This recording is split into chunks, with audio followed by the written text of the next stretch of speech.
মধ্যপ্রাচ্যের অস্থিরতা আর বিমান চলাচলে অনিশ্চয়তার সময়ে কুয়েতের বাইরে থাকা অনেক প্রবাসী নির্ধারিত সময়ে ফিরতে পারেননি কর্মস্থলে। শুধু তাই নয়, নির্ধারিত সময়ে ফিরতে পারেননি ভিজিট ভিসায় কুয়েতে আসা অনেকে। এমন পরিস্থিতিতে ভিসা ও আবাসন আইন লঙ্ঘনের ঝুঁকি কমাতে বিশেষ সুবিধা চালু করে কুয়েত সরকার। যুদ্ধের কারণে কুয়েত সরকার একটা সুবিধা দিছিল, অটোমেটিক আকামা রিনিউ হইতো, যারা দেশে আছে তাদেরও, যারা ফ্যামিলি নিয়ে আসছে তাদেরও।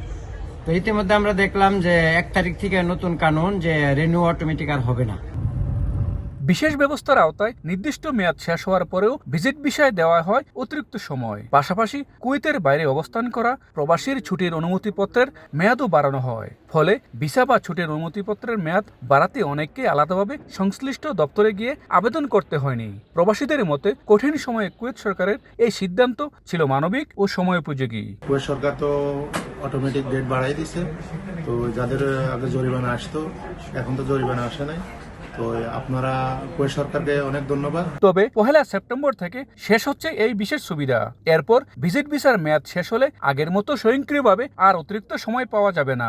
একইভাবে কুয়েতের বাইরে থাকা প্রবাসীদের ছুটির অনুমতিপত্রের ক্ষেত্রেও কার্যকর হবে নির্ধারিত বৈধতার সময়সীমা। তাই প্রবাসীদের সাহেল অ্যাপে নিজেদের আবাসন ও ছুটির অনুমতিপত্রের বৈধতা যাচাই করে শেষ তারিখ নিশ্চিত করতে হবে।